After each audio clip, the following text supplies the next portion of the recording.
YCP కార్యాలయాల కూల్చివేతపై AP హైకోర్టులో విచారణ ముగిసింది. ఇరువైపులా వాదనలు విన్న న్యాయస్థానం తీర్పు రిజర్వ్ చేసింది. తదుపరి ఉత్తర్వులు వచ్చే వరకు స్టేటస్ కో కొనసాగుతుందని ఆదేశాలు జారీ చేసింది. 16 కార్యాలయాలపై స్టేటస్ కో కొనసాగుతుందని తెలిపింది.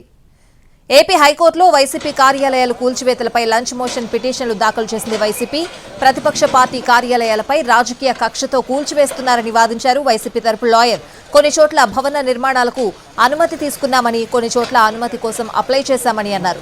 నిబంధనల ఉల్లంఘన జరిగితే జరిమానా చెల్లిస్తామని, కూల్చివేత సరికాదని కోర్టు దృష్టికి తీసుకువెళ్లారు. అనుమతులు లేకుండా భవన నిర్మాణాలు చేపట్టారని వాదించారు. ప్రభుత్వ తరపు లాయర్ అనుమతులు లేకుండా భవన నిర్మాణాలు చేశారని, చట్ట ప్రకారమే చర్యలు తీసుకున్నామని కోర్టుకు వివరించారు.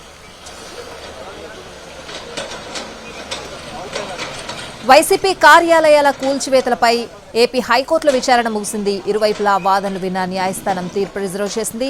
తదుపరి ఉత్తర్వులు వచ్చే వరకు స్టేటస్ కో కొనసాగుతుందని ఆదేశాలు జారీ చేసింది. 16 కార్యాలయాలపై స్టేటస్ కో కొనసాగుతుందని తెలిపింది.